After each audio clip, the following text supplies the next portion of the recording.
Friends, मैं मोहम्मद ज़करिया खान और आप देख रहे हैं tribune-hindi.com। जैसा कि आप जानते हैं, देश में लॉकडाउन लगा हुआ है कोरोना संकट के कारण, और इस दौरान बड़ी मात्रा में मजदूर अपने घरों की ओर प्रस्थान कर रहे हैं। कोई पैदल जा रहा है, कोई ट्रकों में बैठकर, तो कोई अन्य साधनों से। इस दौरान मजदूरों पर एक और विपदा आ पड़ी है जिसका उन्हें ज्ञान नहीं है। वह है श्रम कानूनों में हुए बदलाव।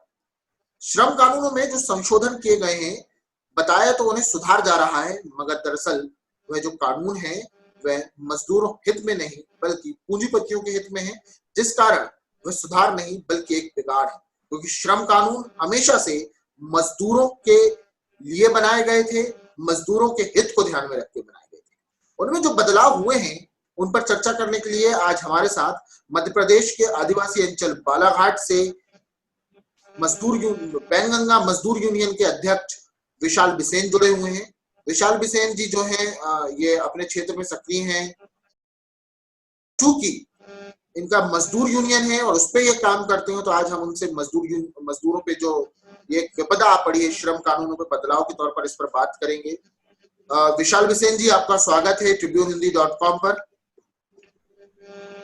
नमस्कार जकरिया जी, और आप ट्रिब्यून हिंदी के सभी दर्शकों को मेरा नमस्कार। विशाल जी, जैसा कि आप और हम जानते हैं कि पिछले कुछ ही दिनों में मध्य प्रदेश और उत्तर प्रदेश की सरकारों ने श्रम कानूनों में कुछ बदलाव किए। अखबारों ने उन्हें सुधार के तौर पर छापा, सरकार ने उन्हें सुधार के तौर पर पेश किया। वो सुधार पूंजीपतियों के लिए तो हो सकते थे, मगर मजदूरों के लिए नहीं। हम जानना चाहेंगे, बिल्कुल सही है, जो सुधार के नाम पर बिगाड़ किया गया है मजदूर श्रम कानूनों पे, श्रम कानून का, वो किस हद तक मजदूरों के लिए नुकसानदायक है, उस पर चर्चा की जाए। मेरा सवाल इसी पर है कि वो कौन से नियम और कानून बदले गए हैं जो मजदूरों के लिए नुकसानदायक हैं और किस हद तक नुकसानदायक है। इस नए श्रम कानून को जो लाया गया है मध्य प्रदेश में, इसमें लगभग जितने भी अधिनियम हैं सभी में बदलाव किया गया है। नाम सुधार का दिया गया है, पर आप सही बोल रहे हैं, सुधार नहीं, ये बिगाड़ है। अगर यह सुधार होता तो इसमें मजदूरों का भी हित होता। इतने अधिनियमों में बदलाव किया है, इसमें कहीं भी मजदूरों का कोई हित नहीं है। मजदूरों की छाती पर पैर जमाकर निवेश लाने की तैयारी कर रही है मध्य प्रदेश की भाजपा सरकार।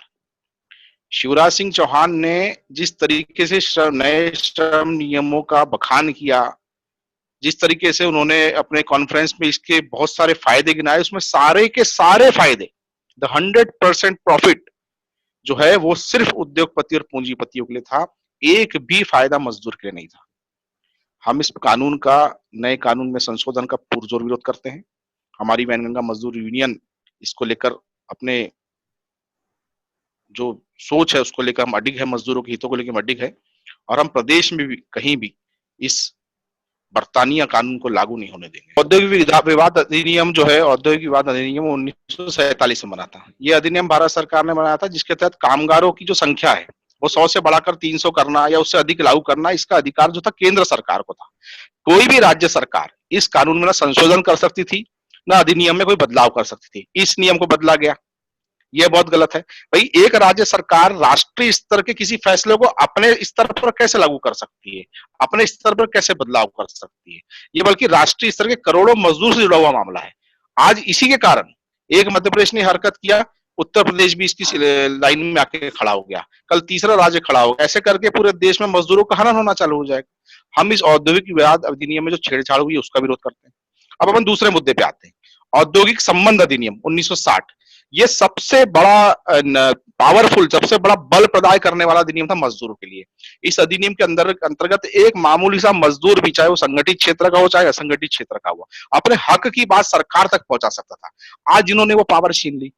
इन्होंने अपने ही श्रम विभाग का इंस्पेक्टर राज खत्म कर दिया। इनको अपने अधिकारी पर भरोसा नहीं।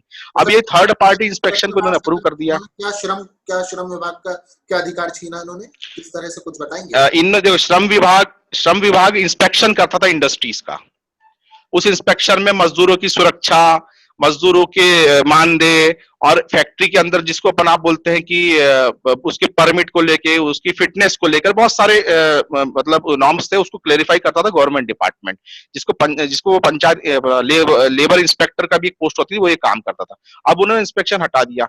उन्होंने थर्ड पार्टी इंस्पेक्शन दे दिया। थर्ड पार्टी इंस्पेक्शन मतलब कोई भी कंसल्टेंसी आएगी प्राइवेट की और इंस्पेक्ट करके चले जाएगी, तो वो कंसल्टेंसी पूंजीपति और व्यापारी के हित की बात करेगी, वो मजदूर के हित की बात क्यों करेगी? आज प्रदेश सरकार ने जो नियम, ये फैसला जो लेने की बात कही है, इसमें इसमें साफ समझ में आता है कि इनको अपने श्रम विभाग के कर्मचारियों पर ही भरोसा नहीं। भाई जनता, मजदूर किसके पास जाएगा? थर्ड पार्टी के पास तो जाएगा नहीं। इन्होंने मजदूरों का वो जो बल प्रदान करने वाला जो औद्योगिक संबंधी नियम है उसमें चेंज कर दिया। आज कहीं ना कहीं ये समझ में आ रहा है कि कोविड-19 और लॉकडाउन की आड़ में उसको ढाल बनाते हुए अच्छा एक चीज ये पूंजीवाद की ओर हमारा प्रदेश बढ़ रहा है। अच्छा एक चीज ये बताइए, इन्होंने जो बदलाव किए हैं या जो चेंजेस किए हैं, इससे मजदूरों का सबसे बड़ा क्या नुकसान हुआ है? मतलब कौन सा ऐसा अधिकार था जो उनसे छीन लिया गया? हाँ, अंतरराष्ट्रीय मानक जो है इंटरनेशनल लेबर ऑर्गेनाइजेशन की पूरे दुनिया में यह है कि 8 घंटे पारी होती है, 8 घंटे का कार्य दिवस होता है। एक दिन में एक मजदूर या एक आदमी 8 ही घंटे काम करेगा। एज वी से 8 आवर शिफ्ट इन इंग्लिश, मतलब शिफ्ट को ज्यादा अच्छे समझ में आता है।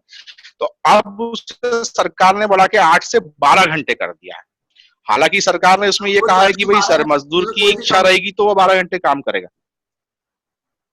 8 घंटा मतलब अब एक वर्क टाइम 12 घंटे कर दिया।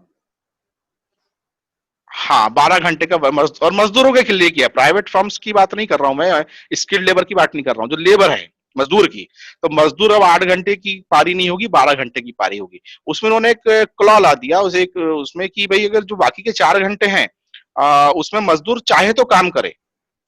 पर आप मेरे एक चीज बताइए कि एक बार मजदूर किसी इंडस्ट्री या फैक्ट्री के प्रीमाइसिस में चला गया तो क्या वो पूंजीपति या व्यापारी उसको 12 घंटे से पहले बाहर निकलने देगा क्या?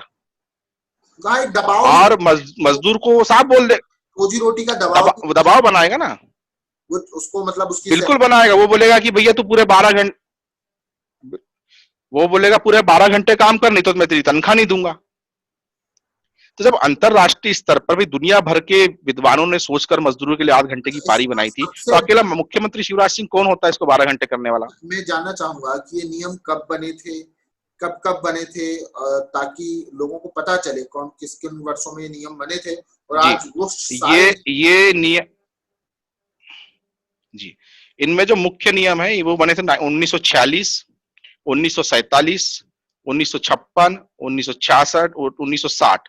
ये 5 ऐसे वर्ष थे पूरी दुनिया वैश्विक स्तर पर जब मजदूरों के लिए नए नए अच्छे और उनके हित के अधिकार बने थे।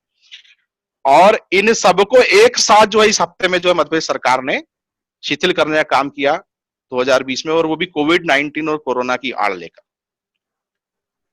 मैं आपके दर्शकों को बताना चाहूंगा कि ये जो कानून मजदूरों के हित में बने, इनके लिए बहुत सारे संघर्ष हुए, बहुत सारी लड़ाइयां लड़ी गई मजदूर हित के लिए, तब जाके उन मजदूरों को उनका हक मिला था। और ये एक सरकार जो कि अभी वैसी अविश्वास पर नहीं है, जिसका कोई आधार नहीं है। ये सरकार कौन होती है हमारे मजदूरों का हक छीनने वाली, उनको बल देने वाले, उनको ताकत देने वाले, इन नियमों को हटाने वाली? आप बताइए। आपको क्या लगता है कि ये नियम अगर हटे नहीं तो मजदूरों का कितना नुकसान हो सकता है? भाई जबरदस्त नुकसान है। देखिए आज लाखों मजदूर अपने प्रदेश में वापिस आ रहे हैं, पूरी दुनिया देख रही है। ये मजदूर काम नहीं होने के कारण अन्य राज्यों में गया था, आज ये मजदूर अपने गृह राज्य आ रहा है। तो अब हमारे पास में सरप्लस मजदूर हो गया, जो पहले से मजदूर काम कर रहा था और अभी एक्स्ट्रा मजदूर। अब अगर पुराने मजदूर से आप 12 घंटे काम कराओगे तो ये मजदूर कहां जाएगा? आपको तो 12 घंटे के बजाय 8 घंटे से भी 2 घंटे कम की पारी करना चाहिए था, शिफ्ट को 6 घंटा करना चाहिए था, ताकि मजदूर की इम्यूनिटी बढ़ी रहे। कोरोना की कोई दवाई निकली नहीं, सिर्फ इम्यूनिटी दवाई है, इम्यूनिटी से इलाज है कि मजदूर 2 घंटा और काम कम करे, तनख्वाह उसको पूरी मिले, और बाकी का जो 6 घंटा है उसमें जो मजदूर अभी पलायन से वापिस आया है प्रवास से, नया मजदूर जो इस इलाके में नया कहलाएगा, उसको काम दिया जाए। तब हम मानते कि आपने रोजगार को बढ़ाया, मजदूर को कम समय में मेहनत आना ज्यादा मिला, मजदूर को आराम करने के लिए समय ज्यादा मिला, तब लाभ होता मजदूर को। आपने तो 12 घंटे की पारी कर दी, तो अब ये मजदूर जो बाहर से वापिस आया ये तो वैसे ही बेरोजगार हो जाएगा। अच्छा एक चीज ये बताइए मुझे आप कि एक कानून जिसके बारे में हमने सुना था कि कंपनी एक लिमिट थी कि इससे ज्यादा मजदूरों को नहीं निकाल सकती थी, उसमें बदलाव किया गया, वो कौन सा कानून है? थोड़ा सा हमें उसके बारे में बताएंगे आप? वो 1947 का 1947 का औद्योगिक विवाद अधिनियम है। क्या मतलब कितने उसमें था कि 100 से ज्यादा मजदूर जो हैं, अगर उनको जो है कोई भी कंपनी, किसी कंपनी 100 से ज्यादा मजदूर काम करते हैं तो उनको छेड़छाड़ नहीं कर सकती। उसको उसके लिए काफी बदलाव करने होंगे, काफी परमिशन लेनी होगी। और अब इन्होंने 300 तक उसका दायरा बढ़ा दिया है, यानी कोई भी कंपनी 300 मजदूर को बाहर कर दे, मतलब एक साथ बिना 300 किसी से लोगों को पूछे। बेरोजगार करने का अधिकार उन्होंने दे दिया है। बिल्कुल बिल्कुल, अब भैया सारे ही अधिकार दे दिए उनने व्यापारियों को। अब मजदूर के पास, काम करने वाले के पास, मेहनत कश आदमी के पास कोई अधिकार नहीं है। अब सब जिनकी तिजोरियां भरी हुई है उनके पास सारे अधिकार जा रहे हैं। हमारा देश, खान साहब, पूंजीवाद की ओर बढ़ रहा है। हम इतने साल, हमारे लोग इतने साल, हमारे देश की जनता इतने साल, हमारा गणराज्य इतने साल से पूंजीवाद के खिलाफ था, इसलिए खड़ा रहा था। आज हम पूंजीवाद की ओर बढ़ रहे हैं। बहुत बड़ा विषय है, इस पर फिर कभी चर्चा करेंगे। विशाल जी, काफी लंबी चर्चा हो चुकी है, इसमें बस मैं जी आपका आखिरी कमेंट चाहूंगा कि आप अपने तरफ से सरकारों को, चूंकि आप मजदूर यूनियन के, एक बैंगलोर मजदूर यूनियन नाम का एक संगठन चलाते हैं, उसके अध्यक्ष हैं, जो कि मध्य प्रदेश सरकार से मान्यता प्राप्त संगठन है, तो इस संगठन की तरफ से आप अपने तरफ से क्या मैसेज सरकार को देना चाहेंगे मजदूरों की आवाज के तौर पर? देखिए, हमने सरकार को स्पष्ट चेतावनी दे दी है कि सरकार इन नियमों को वापस ले, और हम इसकी शुरुआत अपने गृह जिले बालाघाट से करने जा रहे हैं। हमारे जिले में कोई भी मजदूर 8 घंटा से 1 मिनट भी ऊपर काम नहीं करेगा। अगर कोई भी उद्योगपति हमारे एक भी मजदूर को विवश करता है काम करने के लिए, तो उसके आगे जो होगा उसकी जिम्मेदारी उस उद्योग और उस उद्योगपति की होगी। मतलब हम मजदूरों की ताकत को, धमकी देना है? अब सरकार तो समझ ले, सरकार तो हमारी जान लेने पे तुली हुई है, हम तो सिर्फ मुंह से बोल रहे हैं। हमारे मजदूरों का खून चूसने की तैयारी हो रही है, हम तो सिर्फ बोल रहे हैं। हमें ऐसा अन्याय नहीं होने देंगे, हम संघर्ष करेंगे और जबरदस्त संघर्ष करेंगे। मजदूरों के हित के लिए देश ही मजदूर और किसानों के दम पे टिका हुआ है, और आज इन्हीं लोगों को बचाने की जरूरत है, तब हमारा देश बचेगा। ये लॉकडाउन ने, कोरोना ने बता दिया कि इस देश की असली ताकत सिर्फ मजदूर और किसान है। अगर हम उनको नहीं बचा पाए तो इस देश में कोई नहीं बचेगा। ये इन पूंजीपतियों और नेताओं को समझना पड़ेगा, और हम अपने उन मजदूर साथियों को बचाने के लिए संघर्ष करेंगे। ये हमारा स्पष्ट जो है वक्तव्य है इस विषय पर, और हमारी तैयारियां शुरू है इस विषय पर। विशाल जी, बहुत बहुत शुक्रिया हमसे बात करने के लिए। एक महत्वपूर्ण विषय पर महत्वपूर्ण समय दिया आपने। हम आशा करते हैं कि आप, जो सरकार आपकी बात सुने और मजदूरों के हित पे फैसले ले। जो जन सुधार के नाम पर बिगाड़ किए गए हैं, सरकार उन बिगाड़ों को खत्म करके वास्तव में जो श्रम सुधार होते हैं उनकी तरफ ध्यान दे। हमारे साथ विशाल बिसेन जी थे, जो श्रम कानूनों पर चर्चा कर रहे थे। दोस्तों, यह एक बड़ी महत्वपूर्ण चर्चा थी जिस पर हमने आपसे बात की। अगर आपको यह चर्चा पसंद आई हो तो इस चर्चा पर अपनी प्रतिक्रिया कमेंट बॉक्स में दें, वीडियो को लाइक करें, शेयर करें, और अगर आप ये वीडियो YouTube पर देख रहे हैं तो हमारा चैनल सब्सक्राइब करें। फिर मिलेंगे tribunehindi.com पर किसी अन्य विषय पर, किसी अन्य मेहमान के साथ। तब तक के लिए जय हिंद, जय भारत।